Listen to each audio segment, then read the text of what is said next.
This was the Cold War, which starts right away. I mean, they were alleged to be a Soviet front. By the way, there were some leaders who were explicit about their membership in the Communist Party, and it was not a secret, but estimates that only about 10% of the membership of the IWO, that about 189,000 members, were in the party. But that fear or Cold War campaign shut it down. But also, uh, I think it was just the militant activism on behalf of civil rights. If you look at a lot of the anti-communist congressmen and officials, they were explicit as saying, that I forget which one said, just because somebody believes in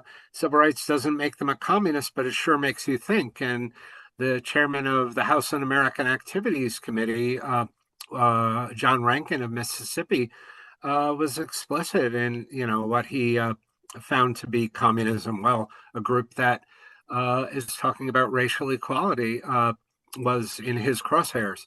And for that matter, the U.S. Attorney General, Tom Clark, who puts the IWO on the list of the Attorney General's list of subversive organizations in December 1947, was a Texas segregationist and a group that was practicing, not just advocating interracial solidarity, was suspect to a lot of these players. So just by way of explanation, it's called the Red List. The Blacklist we've all heard of, right? With the Cold War and the Hollywood writers. But the Red List is really what Attorney General Tom Clark put the IWO on. And of course, there's that historic irony that his son becomes Ramsey Clark, very well known in terms of his opposition to the Vietnam War, among other things. But once a group gets put on the Red List, and the IWO spends many years in court with some of the most famous lawyers out there, Donner and Kanoy, it's very, very hard to get off the Red List. And even though the Red List was supposedly really for government employees, in fact, it affected everything. And so we have an insurance court that shuts down the IWO based on the fact it's on the Red List. And 3 days before the Supreme Court is about to hear the last appeal, they get off the Red List, which they didn't really belong on. So they were a fiscally conservative organization. Now, what do I mean by that?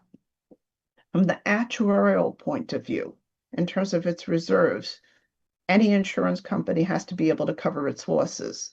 So how does the IWO invest its money? The way that very conservative actuaries would do, who are patriotic: cash, which is liquid, and US government bonds. We are now discussing almost everything that was on the books legally, and that was in contention. So they got penalized actually for being on a list they got taken off of, and also for actually having conservative insurance reserves that were overfunded from the government's point of view when the government made its case in an insurance court. And by the way, insurance courts are like immigration courts. They're not under regular US law, and they are state specific. Yeah, and what to follow on that, what the ruling was that they are basically too solvent and too liquid, and said that that money might be turned over to the Soviet Union. They admitted that they were actuarially sound, but they had too much cash on hand. The New York Judge Henry Clay Greenberg ruled, and it might be turned over to our alleged enemies in 1954.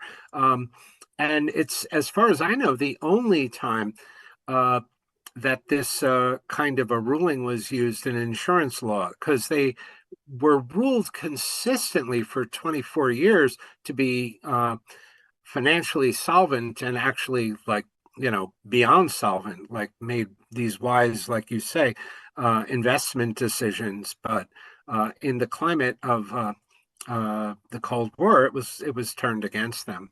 Uh, and there was a CPA member, I'm forgetting his name, but a variety of IWO members sent affidavits to the court defending them. And this CPA from Newark, New Jersey, said they've behaved perfectly under what insurance companies should do from a CPA point of view, but nevertheless, it was turned against them. From all these trials, what we see is that there are a lot of questions about the interracial nature of the IWO. Not simply whether somebody in particular had a tie to the Soviet Union, though that also does get asked, and the changes in politics between the 30s and 40s. So the emphasis on the interracial and the fact that some of those who defended the IWO in court actually were not leftists at all. They simply didn't like the misapplication of an insurance statute to be stretched this way, tells you that there was a lot of resonance about what happened. This is a unique application of insurance law, and it took down the IWO. Can't sell insurance, you can't have a fraternal society.